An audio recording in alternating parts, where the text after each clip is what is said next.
Hello, welcome to another edition of Ask America Anything. This week, Melissa's on this side because we had a complaint from Last Drop of Poison that said that there was too much of me in the mic, that I was hogging the mic, taking up too much time, although he ironically commented on the Ford rant video in which it was just me talking the whole time anyway. That was the point of that video, by the way. We're not sexists here. She can have some of the mic. Just because I'm sitting more directly in front of it doesn't necessarily mean I'll use it more. Look what we got this week. Kaju Katli, we received as a gift from India subreddit user, friend and fan of the channel, Kunal. So we went over to Tallahassee, got to meet him. There's going to be more of our visit with him on Wednesday in the India Connection video. Yeah, so special thanks to Kunal. That was a very refreshing visit for me. Got to catch up on a lot of stuff. And just in terms of talking about India, talking about things. It was just really good. Kindred spirit. So it's very encouraging. Piece of frozen. Sweetness overload chai and Kaju Katli. But yeah, we actually got to go to an Indian supermarket over there. Much better selection than the one we have over here. Yes, it was exciting. It was fun. But today is Ask America Anything. We're going to take some questions from the India Connection subreddit, which just passed 150 users. So I haven't typed anything, but I have created my Reddit user handle. So I am Deli Melly. All right, let's dive into the questions. So first up, we've got a question from Rohan DG. Favorite Indian dish? It's so hard to pick one. I mean, paneer parathas, but then like chole is so good. But then they had good chole at that place. No. I know what it is. Hands down. Paneer kati rolls. Yes. Yes. So good. We had a guy who was a block over from our place in Kalkaji. And he had this special sauce. Yeah, he was good. And his kati rolls. Yeah. Oh, they were so good. And then I don't know what happened to him. He left. Sad day. But I also love me some DCK, some Donna Choga's Kitchen. And I like their paneer kati rolls too. So delicious. Oh, lots of onion and garlic. Like, oh, so good. Boring. That's definitely, yep, that's it. That's it. So when I first went to India, I actually didn't like the food. I was this weirdo that just had very selective tastes. I imagine it was macaroni cheese and American burgers. When I tried kheer, though, I loved kheer. And then malpua, the way it was prepared in Varanasi. They didn't have it in a syrup. They would just had it as almost like a pancake that you could just eat with your hands. I loved that stuff. So that's the first thing. That I liked sweet stuff at the beginning. I think my favorite thing is Bangan Bharta.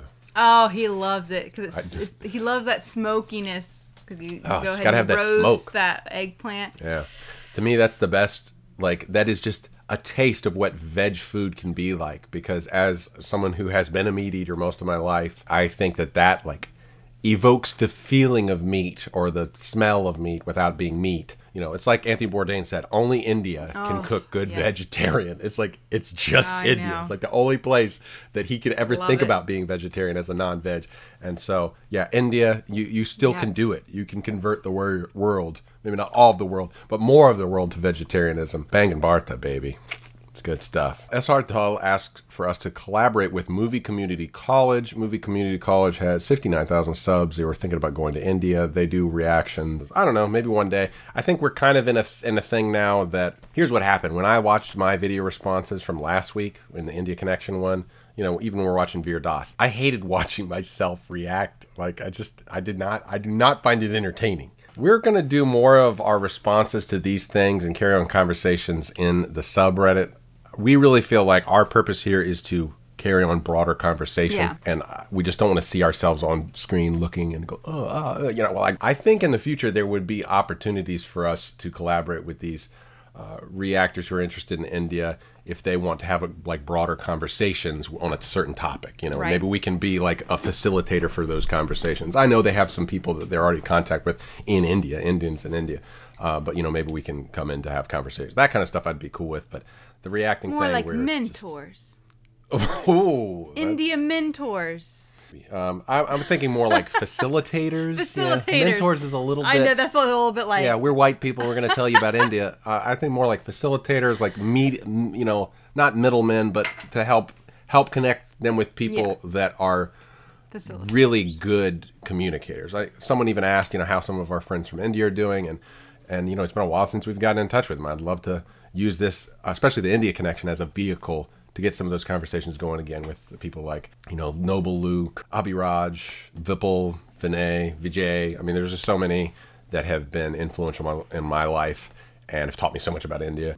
So that could be a way, maybe in the future. But for now, we're just trying this one thing. This one thing that turned into 3 things. Classic us. Classic. We're going to do one thing. No, I'm trying to keep these 3 things from turning into 5 things. Yeah, that's right. All right. You are a lucky guy to have Melissa as your wife's partner. Please do share how you guys met, your love story, if you don't mind sharing it. I'm not married, but do appreciate the love, compatibility between the two. The camaraderie between you guys makes me watch your channel. Well, thank you. Dev J7. Also, someone else had a similar question, so I kind of bundled these into one. And they referenced, this is actually, okay, I am very critical of vlogs. I think this is a fantastic little vlog. I'm just going to show you. The vegan cyclist. Yeah, I'm going to show. Oh, that is kind of interesting. I know. All right, so I thought that was, pretty good. He moves it along. Yeah. It's nice and fun. It's so maybe I could do a video like that. We could. I mean, ours would have to use photos because most of our stuff is not located actually here. But I got access to tons of photos now. Yeah. Okay, so that's kind of fun. So maybe I will do a video. In the meantime, we met at college. Mm-hmm. Yeah, so it was really in the spring of our freshman year. And she came down to Panama City, my hometown, here. And during spring break. During spring break, party time, all the people come down to party from college. And so Melissa came down. So I came down with my best friend, Amy. But we knew that Ford and then our mutual friends, Mike, he and his friends were down here. Right. So we really came over to Panama City trying to find Mike and his friends. But we knew Ford was here, so we kind of used him as like a connecting point for that. Right. So she saw me skimboarding. So skimboarding, if you're not familiar with it, it's just this sport where you throw a board on the water where the waves come up on the shore, and it's kind of like something you do when there's no surf, so you can go up and kind of surf the waves that are right there on the shore, do little tricks off the waves. So I was doing that, so she got to see me shirtless, right? Oh, and I think hey, I think you did. I was impressed. I was like, hey, Ford, he's pretty attractive. She got to see me in my natural environment. They took a picture of my friend's butt bending over. Yeah. That was good times. There you go, good times. I mean, clothed butt. I mean, he wasn't, exhibitioning or anything. No, but that's funny. No, right? So, and then some point in time after spring break, I decided I liked him. I remember we sat outside of his dorm on the swing a couple times talking. I saw her walking down the road with this other dude, this basketball player guy who's pretty cool. So I saw him afterwards.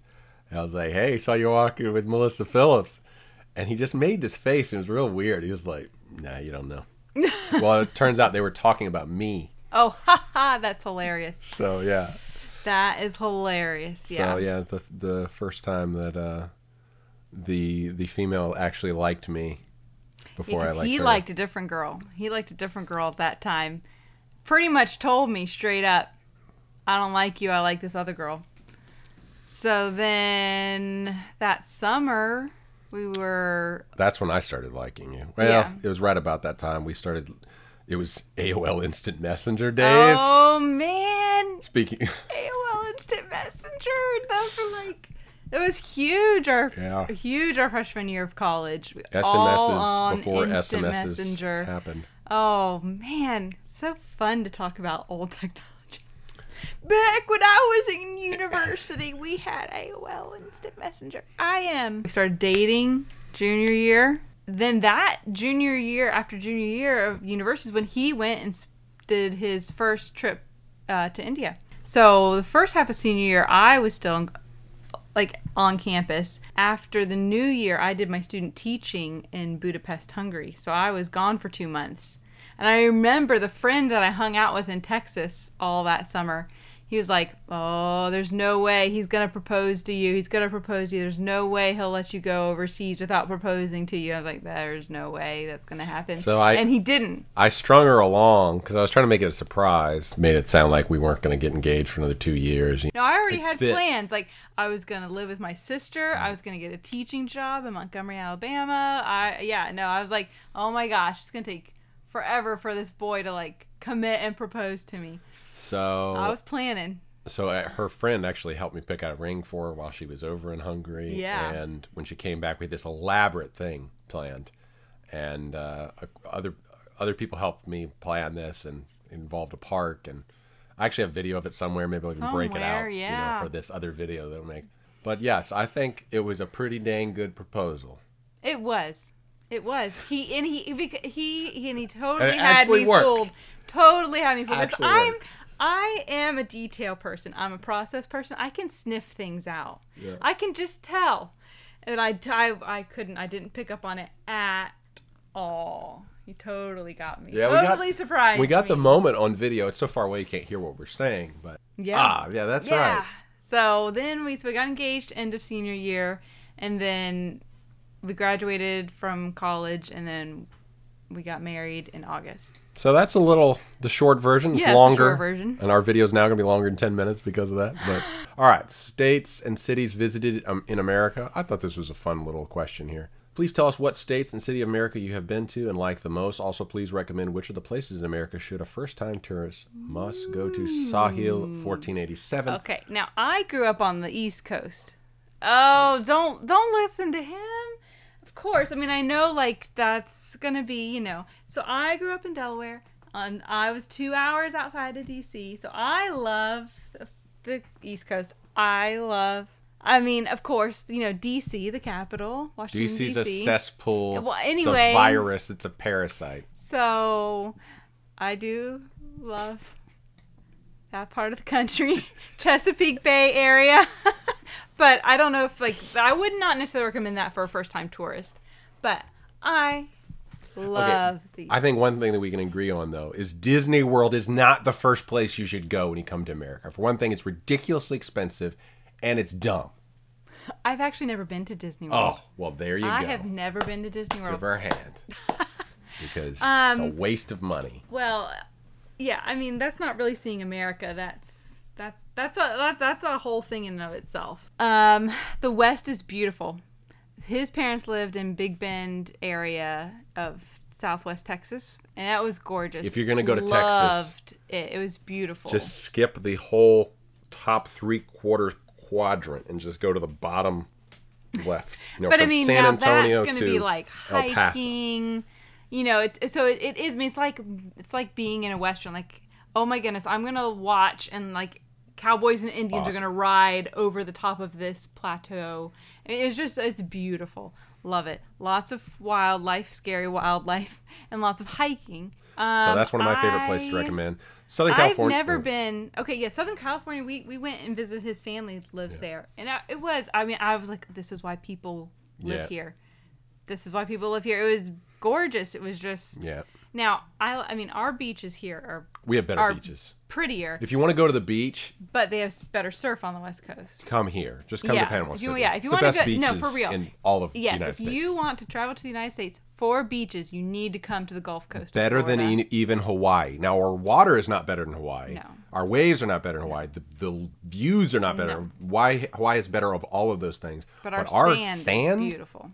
Best. White sand beaches. Fiji. It's Fiji in the middle of America. So you need to come here if you want to go to the beach. But the thing that the West Coast and the East Coast have is they have the boardwalks. And see, I grew up going to the boardwalk. So you go to the beach, the Atlantic Ocean, but you really are half the reason, 3/4 of the reason you're there is to go to the boardwalk. You get boardwalk fries, you get caramel corn, you have your little touristy shops, you have the arcades, you have the rides. I love the boardwalk. I do miss that. We don't have that here. Yeah, I do hate the tourist trap aspect of where we live, and I just hate tourist traps in general. And they all just follow a similar format. This just cheesy. One thing I would recommend for real though, I got to do a cross country road trip in 2013 when we came back from India for a while. So I started here. I rented a car and went 8,000 miles around the United States, circumnavigated the continental U.S. That was one of my favorite things I've ever done. Just being able to see the changes in topography. The U.S. interstate system's good. So, I mean, it's possible to do that. And I don't know, you just get to see so much. Our college was in the foothills of the Smoky Mountains, so I do love North Georgia, I guess Tennessee, kind of North Carolina, that kind of mountainous area is really beautiful. Beautiful. And Colorado, I've never been, but I mean, Colorado would be the pinnacle. I mean, how was Denver? Yeah. So, I mean, I was there for a wedding, and so I got to experience a little bit of Denver, and I was there in February, and all the Coloradians, all the Colorado folks kept telling me, oh, it's so sad. Everything's brown here. I thought it was beautiful because it had that kind of Western feel, and I love that Western feel. So I still thought it was gorgeous, even though it was all brown and yellow. Right. But no, I mean, so I can see why people love Colorado. I can't imagine, if you saw it in person when it was all green. It would be gorgeous. Right. It really was gorgeous. Real gorgeous. And I guess it kind of depends on you what you're looking for. Like if you're looking for a place to escape, like get out in the middle of nowhere, have a meditative experience, West Texas, baby. If you are, or if you're really wanting to get meditative, you can go out to New Mexico or Nevada and you can find some places way out there.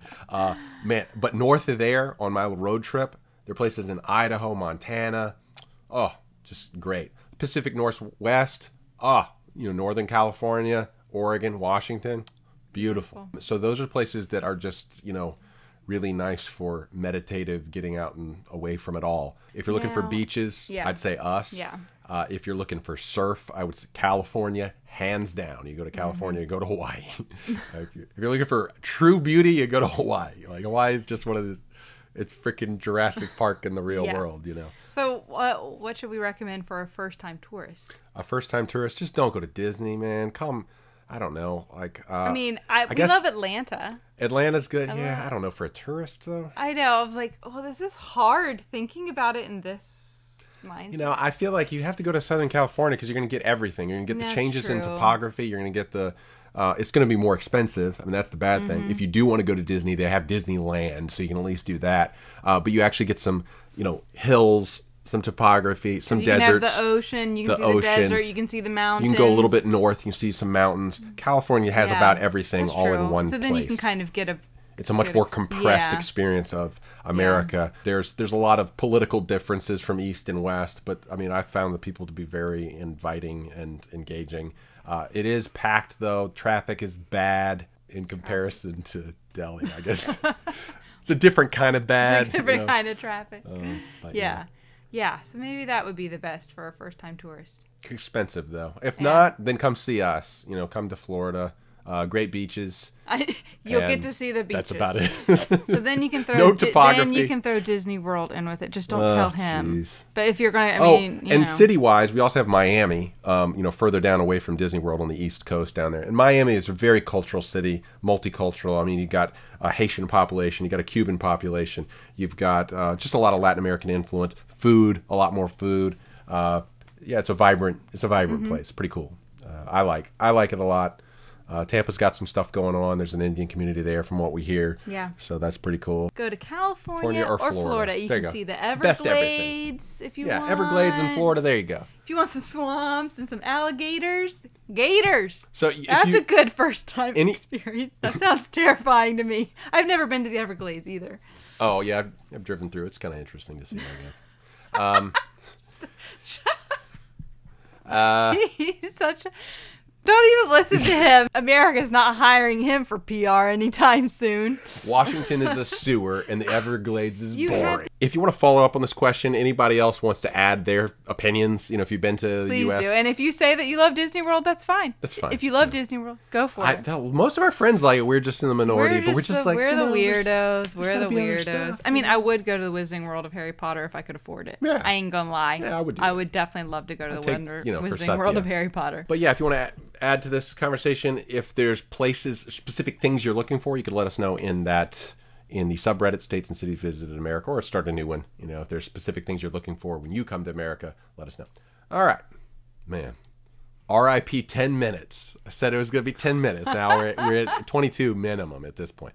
All right, musical differences between East and West. This will be our last one for today. Hi, my name is Yash, and I'm a student here at Carnegie Mellon University. Where's that? Carnegie Mellon. Did you look that up? I was like, I need to know where that is. I need to know where that is. I feel like it's California. Pennsylvania. Pittsburgh, Pennsylvania. I was on the opposite, as far away as possible. I had no guess. I'm like, Carnegie Hall. That's all I could think. Question: what would you say is the major difference in music styles of East and West, and what would you trade between these different styles to improve for the better? So this is Yash so B. hard. Oh man, where do you even begin? I know. Now he's got the musical expertise, really. Okay, so I think the thing that the West had going for it was, starting with Bach, was a very rigorous exploration of music from a scholarly perspective, I guess, being able to notate it down on a piece of paper and then to develop that into something much more epic and big. And so, the symphony came out of that, and all the development, taking a musical idea, a phrase, and then taking it into all kinds of places, making it into this sort of epic journey. But what I think the East, and especially India, has brought to the table is this improvisation that's just out of this world, and this ability to play things from memory, this ability to make up rhythm and melody and finding tones that don't even fit in the Western scale, this intonation that is just impossible to duplicate for most Westerners. We hear the semitones, we hear the 12 tones in the scale, and the trills, that even in Bollywood music, you'll hear these trills and slides and glides that will move from one note to another note and like hang in between the notes, hang in between the semitones. It's like you have an awareness of the other frequencies that are in between the things that we've arbitrarily chosen as notes. So much that East can bring to the table, in India especially. I feel like the Western Symphony is in a real bland place in its history. It's kind of been supplanted by motion picture music, which is the same kind of problem that we're having in India with Bollywood music kind of just, taking over all of Indian music in a way, in the mainstream, is what I mean. So in the West, Arbach and Beethoven and Mendelssohn have been replaced by John Williams and Hans Zimmer. And in the East, beautiful melodies of old have been replaced by typically Bollywood. But still, I think Bollywood's music is still, even when it's kind of pat, I still feel like it's really good for pop music. Like, even when the movies aren't good, they're usually, even in a bad movie, there will be a song that's just really good melodically. And I know there's a lot of copycatting and stuff going on and all that, but I mean, geez, is it any different in Western music, really? I mean, listen to all these pop songs that get churned out every day. Now, I may be showing my ignorance here, but I feel like in the West, we have a much larger, would you call it, band scene? Like individual music artists or bands as artists churning out albums. India doesn't seem to have that, right? It typically is Bollywood songs is what is being sold on CD. And that's true. When I'm talking about music, I'm talking about like our historical music. When you look at some of the other things that have come out of the West, jazz, big band, R&B, blues, rap, all of these things were kind of folk styles in a way, that grew to prominence. And so there is a much more vibrant community right now. I feel like that is one of the complaints that Luke has always had, is that it's just like, if you're a musician, you have to go to Bollywood. Right. So there's just no room for so that's something we would trade. Things.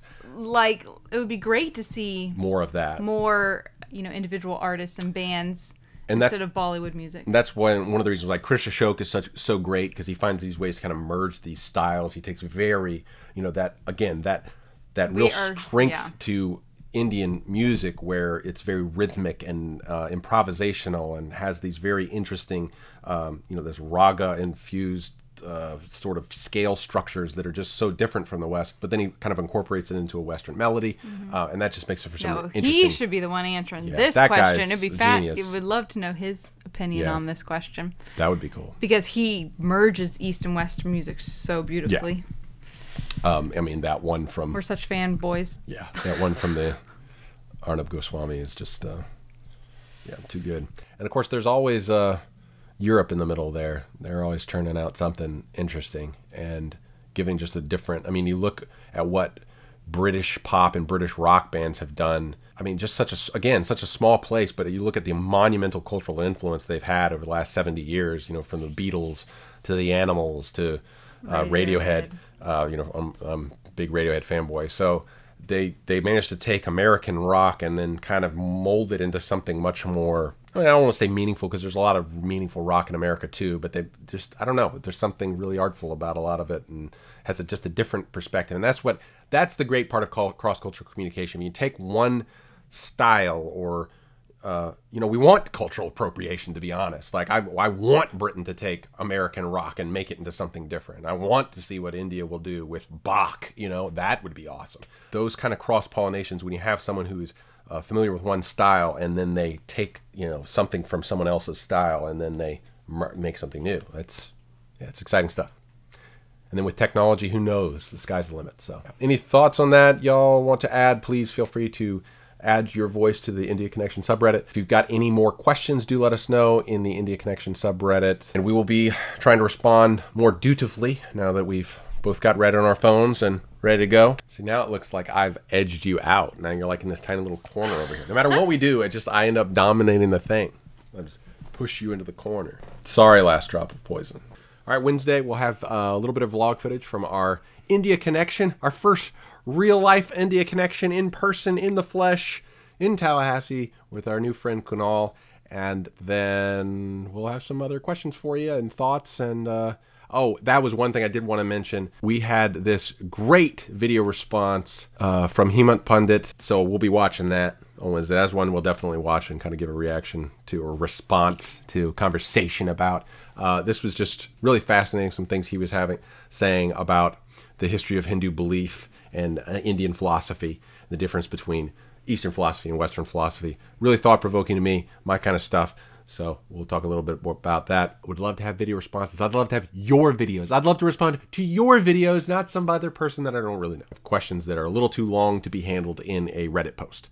We got a lot of good questions this week. We didn't get to all of them, and they will be making it into future videos. See you Wednesday for the India Connection and Friday for the Frant, where you'll learn why whether you asked about it or not, about net neutrality. What I think about it. And so, yeah, just, sharpen those knives and pitchforks and get those torches lit. Does that make sense to you guys? Oh, yeah. Do you understand what that is? It's very European, I believe. It's probably European. It's very European, right? Like the mobs. The mobs come after you with the pitchforks and the torches. And they're ready to kill you, Yeah. All right. Well, keep it creative. Keep it constructive. And keep it constructive, YouTube.